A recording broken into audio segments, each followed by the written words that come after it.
नमो भगवते वासुदेवाय। ओम नमो नारायणाय।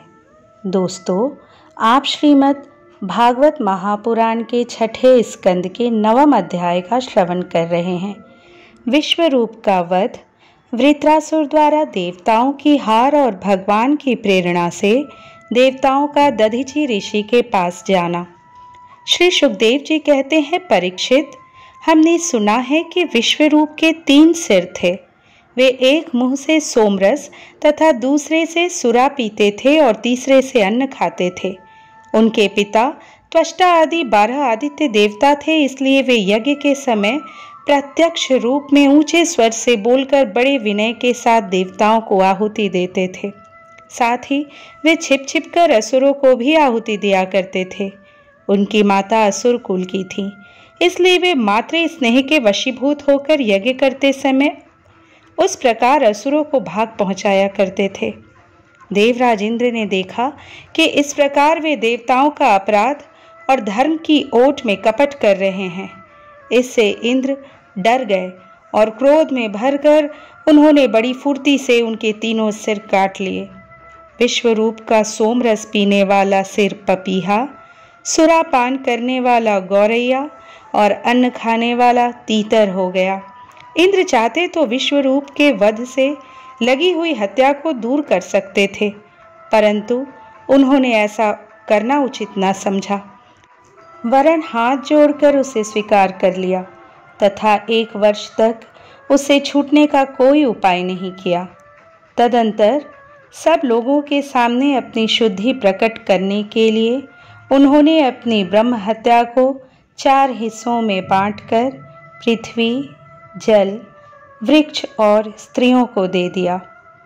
परीक्षित, पृथ्वी ने बदले में यह वरदान लेकर कि जहाँ कहीं गड्ढा होगा वह समय पर अपने आप भर जाएगा, इंद्र की ब्रह्म हत्या का चतुर्थांश स्वीकार कर लिया। वही ब्रह्म हत्या पृथ्वी में कहीं कहीं ऊसर के रूप में दिखाई पड़ती है। दूसरा चतुर्थांश वृक्षों ने लिया। उन्हें यह वर मिला कि उनका कोई हिस्सा कट जाने पर फिर जम जाएगा।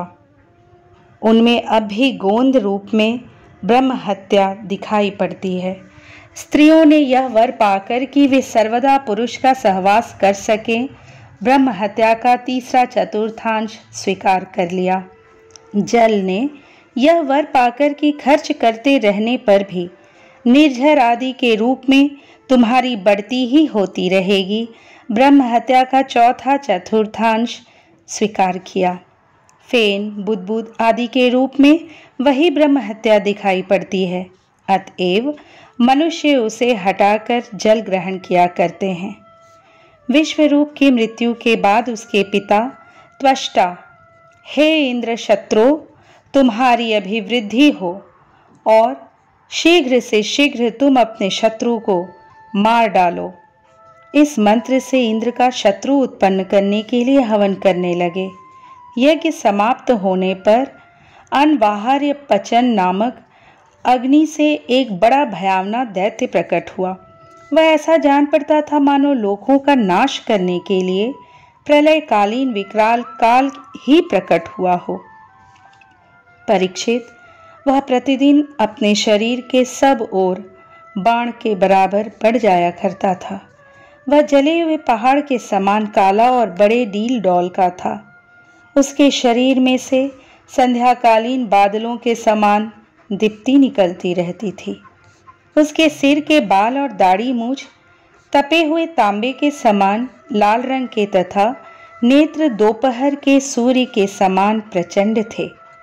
चमकते हुए 3 नोकों वाले त्रिशूल को लेकर जब वह नाचने, चिल्लाने और कूदने लगता था, उस समय पृथ्वी कांप उठती थी और ऐसा जान पड़ता था कि उस त्रिशूल पर उसने अंतरिक्ष को उठा रखा है। वह बार बार जम्हाई लेता था। इससे जब उसका कंदरा के समान गंभीर मुंह खुल जाता, तब जान पड़ता कि वह सारे आकाश को पी जाएगा, जीभ से सारे नक्षत्रों को चाट जाएगा और अपनी विशाल एवं विकराल दाढ़ों वाले मुंह से तीनों लोकों को निगल जाएगा। उसके भयावने रूप को देखकर सब लोग डर गए और इधर उधर भागने लगे। परीक्षित, त्वष्टा के तमोगुणी पुत्र ने सारे लोगों को घेर लिया। इसी से उस पापी और अत्यंत क्रूर पुरुष का नाम वृत्रासुर पड़ा। बड़े बड़े देवता अपने अपने अनुयायियों के सहित एक साथ ही उस पर टूट पड़े तथा अपने अपने दिव्य अस्त्र शस्त्रों से प्रहार करने लगे, परंतु वृत्रासुर उनके सारे अस्त्र शस्त्रों को निगल गया। अब तो देवताओं के आश्चर्य की सीमा न रही। उनका प्रभाव जाता रहा। वे सब के सब दीनहीन और उदास हो गए और एकाग्र चित्त से अपने हृदय में विराजमान आदि पुरुष श्री नारायण की शरण में गए। देवताओं ने भगवान से प्रार्थना की। वायु, आकाश, अग्नि, जल और पृथ्वी, ये पांचों भूत, इनसे बने हुए तीनों लोक, उनके अधिपति ब्रह्मादि तथा हम सब देवता जिस काल से डरकर उसे पूजा सामग्री की भेंट दिया करते हैं, वही काल भगवान से भयभीत रहता है। इसलिए अब भगवान ही हमारे रक्षक हैं। प्रभु, आपके लिए कोई नई बात न होने के कारण कुछ भी देखकर आप विस्मित नहीं होते। आप अपने स्वरूप के साक्षात्कार से ही सर्वथा पूर्ण काम, सम एवं शांत है। जो आपको छोड़कर किसी दूसरे की शरण लेता है वह मूर्ख है। वह मानो कुत्ते की पूंछ पकड़कर समुद्र पार करना चाहता है। वैवस्वत मनु पिछले कल्प के अंत में जिनके विशाल सिंह में पृथ्वी रूप नौका को बांधकर अनायास ही प्रलयकालीन संकट से बच गए, वे ही मत्स्य भगवान हम शरणागतों को वृत्रासुर के द्वारा उपस्थित किए हुए दुस्तर भय से अवश्य बचाएंगे। प्राचीन काल में प्रचंड पवन के थपेड़ों से उठी हुई उत्ताल तरंगों की गर्जना के कारण ब्रह्मा जी भगवान के नाभि कमल से अत्यंत भयानक प्रलयकालीन जल में गिर पड़े थे। यद्यपि वे असहाय थे, तथापि जिनकी कृपा से वे उस विपत्ति से बच सके, वे ही भगवान हमें इस संकट से पार करें। उन्हीं प्रभु ने अद्वितीय होने पर भी अपनी माया से हमारी रचना की और उन्हीं के अनुग्रह से हम लोग सृष्टि कार्य का संचालन करते हैं। यद्यपि वे हमारे सामने ही सब प्रकार की चेष्टाएं करा रहे हैं, तथापि हम स्वतंत्र ईश्वर हैं। अपने इस अभिमान के कारण हम लोग उनके स्वरूप को देख नहीं पाते। वे प्रभु जब देखते हैं कि देवता अपने शत्रुओं से बहुत पीड़ित हो रहे हैं, तब वे वास्तव में निर्विकार रहने पर भी अपनी माया का आश्रय लेकर देवता, ऋषि, पशु, पक्षी और मनुष्य आदि योनियों में अवतार लेते हैं तथा युग युग में हमें अपना समझकर हमारी रक्षा करते हैं। वे ही सबके आत्मा और परम आराध्य देव हैं। वे ही प्रकृति और पुरुष रूप से विश्व के कारण हैं। वे विश्व से पृथक भी हैं और विश्व रूप भी हैं। हम सब उन्हीं शरणागत वत्सल भगवान श्री हरि की शरण ग्रहण करते हैं। उदार शिरोमणि, प्रभु अवश्य ही अपने निज मन हम देवताओं का कल्याण करेंगे। श्री सुखदेव जी कहते हैं, महाराज, जब देवताओं ने इस प्रकार भगवान की स्तुति की, तब स्वयं शंख चक्र गदा पद्मधारी भगवान उनके सामने पश्चिम की ओर प्रकट हुए। भगवान के नेत्र शरतकालीन कमल के समान खिले हुए थे। उनके साथ 16 पार्षद उनकी सेवा में लगे हुए थे। वे देखने में सब प्रकार से भगवान के समान ही थे। केवल उनके वक्ष स्थल पर श्रीवत्स का चिन्ह और गले में कौस्तुभ मणि नहीं थी। परीक्षित, भगवान का दर्शन पाकर सभी देवता आनंद से विह्वल हो गए। उन लोगों ने धरती पर लौटकर साष्टांग दंडवत किया और फिर धीरे धीरे उठकर वे भगवान की स्तुति करने लगे। देवताओं ने कहा, भगवान, यज्ञ में स्वर्ग आदि देने की शक्ति तथा उनके फल की सीमा निश्चित करने वाले काल भी आप ही हैं। यज्ञ में विघ्न डालने वाले दैत्यों को आप चक्र से छिन्न भिन्न कर डालते हैं।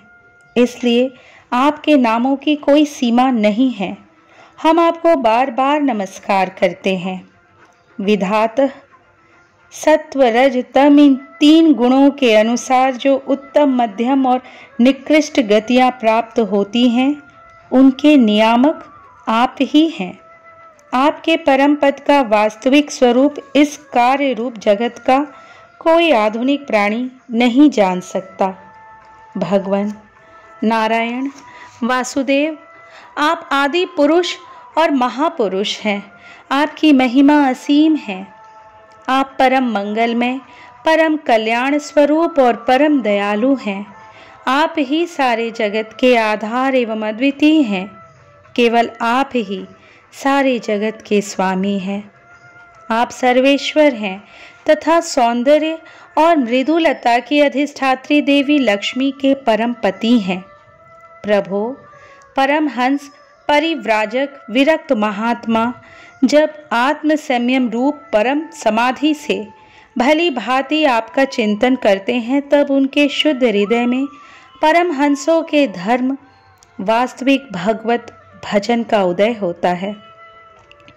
इससे उनके हृदय के अज्ञान रूप किवाड़ खुल जाते हैं और उनके आत्मलोक में आप आत्मानंद के रूप में बिना किसी आवरण के प्रकट हो जाते हैं और वे आपका अनुभव करके निहाल हो जाते हैं। हम आपको बार बार नमस्कार करते हैं।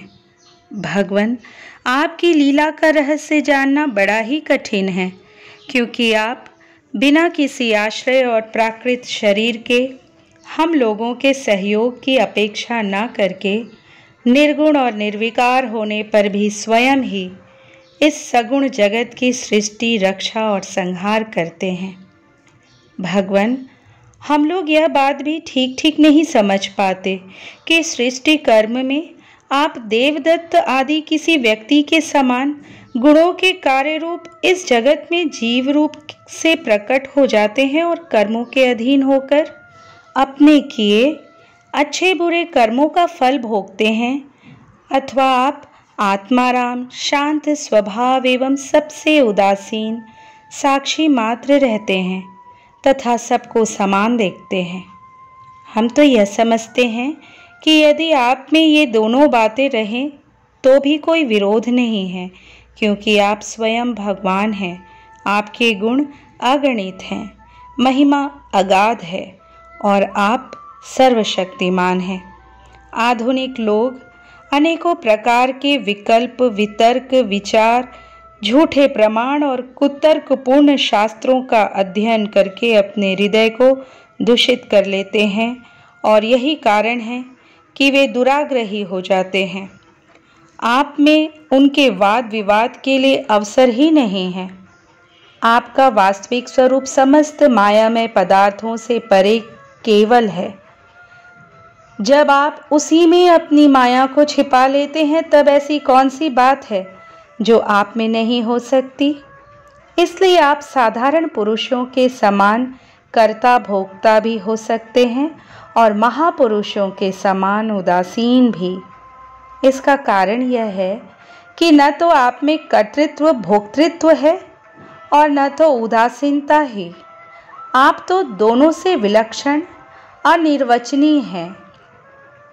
जैसे एक ही रस्सी का टुकड़ा भ्रांत पुरुषों को सर्प, माला, धारा आदि के रूप में प्रतीत होता है, किंतु जानकार को रस्सी रूप में, वैसे ही आप भी भ्रांत बुद्धि वालों को कर्ता भोक्ता आदि अनेक रूपों में दिखते हैं और ज्ञानी को शुद्ध सच्चिदानंद के रूप में। आप सभी की बुद्धि का अनुसरण करते हैं।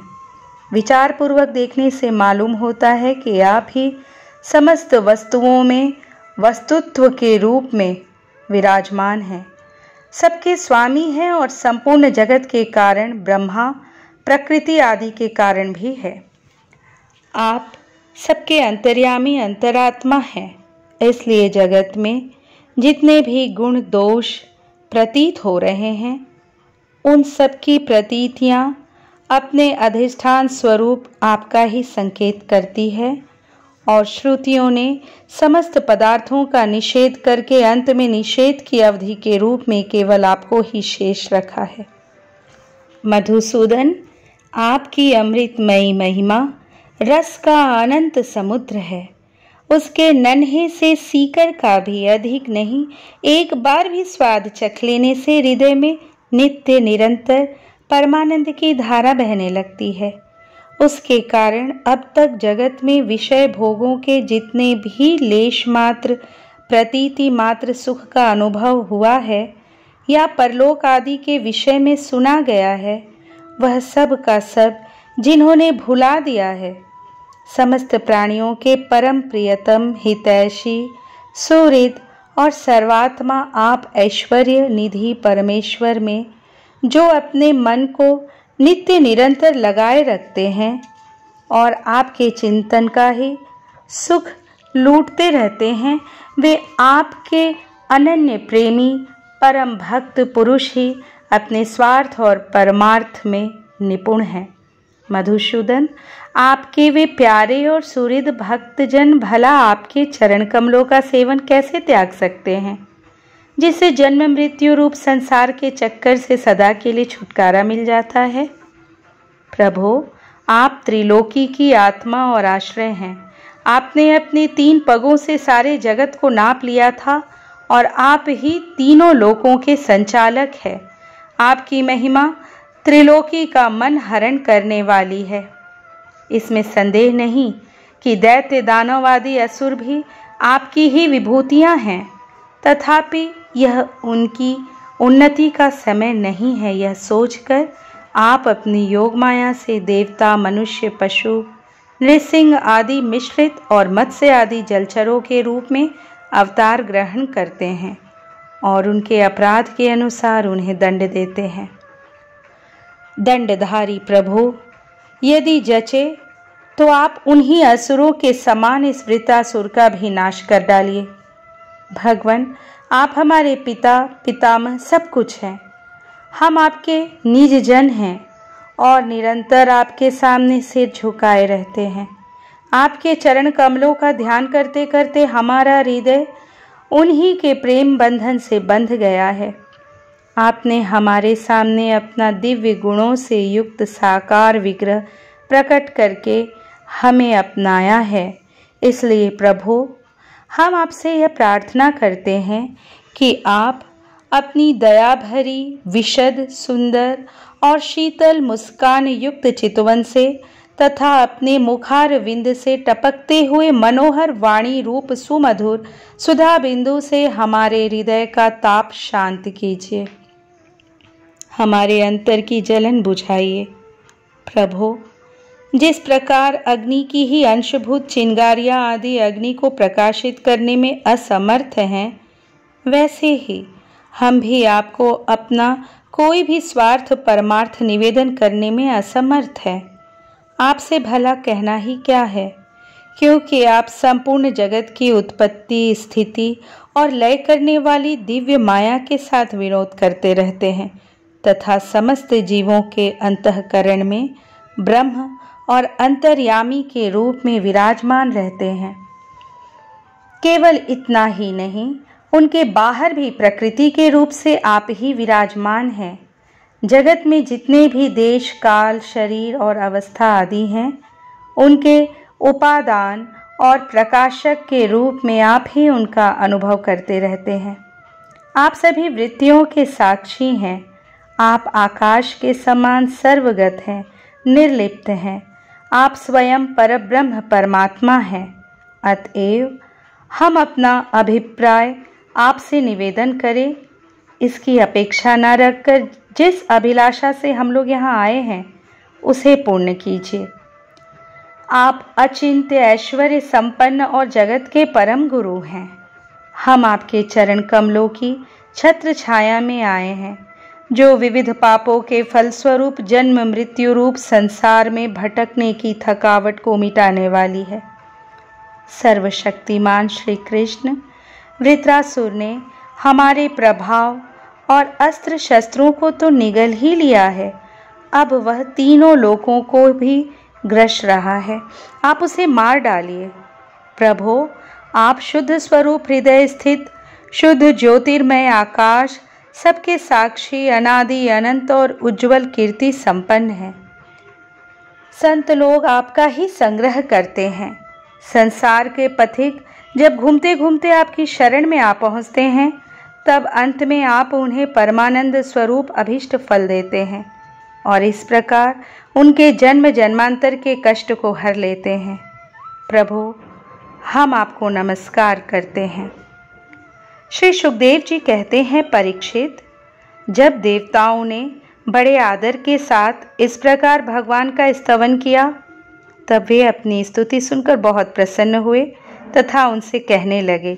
श्री भगवान ने कहा, श्रेष्ठ देवताओं, तुम लोगों ने स्तुति युक्त ज्ञान से मेरी उपासना की है, इससे मैं तुम लोगों पर प्रसन्न हूँ। इस स्तुति के द्वारा जीवों को अपने वास्तविक स्वरूप की स्मृति और मेरी भक्ति प्राप्त होती है। देव शिरोमणियों, मेरे प्रसन्न हो जाने पर कोई भी वस्तु दुर्लभ नहीं रह जाती। तथापि मेरे अनन्य प्रेमी तत्ववेत्ता भक्त मुझसे मेरे अतिरिक्त और कुछ भी नहीं चाहते। जो पुरुष जगत के विषयों को सत्य समझता है, वह नासमझ अपने वास्तविक कल्याण को नहीं जानता। यही कारण है कि वह विषय चाहता है, परंतु यदि कोई जानकार उसे उसकी इच्छित वस्तु दे देता है, तो वह भी वैसा ही नासमझ है। जो पुरुष मुक्ति का स्वरूप जानता है, वह अज्ञानी को भी कर्मों में फंसने का उपदेश नहीं देता। जैसे रोगी के चाहते रहने पर भी सद्वैद्य उसे कुपथ्य नहीं देता। देवराजेंद्र, तुम लोगों का कल्याण हो, अब देर मत करो। ऋषि शिरोमणि दधीचि के पास जाओ और उनसे उनका शरीर, जो उपासना, व्रत तथा तपस्या के कारण अत्यंत दृढ़ हो गया है, मांग लो। दधीचि ऋषि को शुद्ध ब्रह्म का ज्ञान है। अश्विनी कुमारों को घोड़े के सिर से उपदेश करने के कारण उनका नाम अश्वशिर भी है। उनकी उपदेश की हुई आत्मविद्या के प्रभाव से ही दोनों अश्विनी कुमार जीवन मुक्त हो गए। अथर्ववेदी दधीचि ऋषि ने ही पहले पहल मेरे स्वरूप भूत अभेद्य नारायण कवच का त्वष्टा को उपदेश किया था। त्वष्टा ने वही विश्वरूप को दिया और विश्वरूप से तुम्हें मिला। दधीचि ऋषि धर्म के परम मर्मज्ञ है। वे तुम लोगों को अश्विनी कुमार के मांगने पर अपने शरीर के अंग अवश्य दे देंगे। इसके बाद विश्वकर्मा के द्वारा उन अंगों से एक श्रेष्ठ आयुध तैयार करा लेना। देवराज, मेरी शक्ति से युक्त होकर तुम उसी शस्त्र के द्वारा वृत्रासुर का सिर काट लोगे। देवताओं, वृत्रासुर के मर जाने पर तुम लोगों को फिर से तेज, अस्त्र शस्त्र और संपत्तियां प्राप्त हो जाएंगी। तुम्हारा कल्याण अवश्यम भावी है, क्योंकि मेरे शरणागतों को कोई सता नहीं सकता। इस तरह श्रीमद् भागवत महापुराण के 6ठे स्कंद का 9वां अध्याय संपूर्ण हुआ।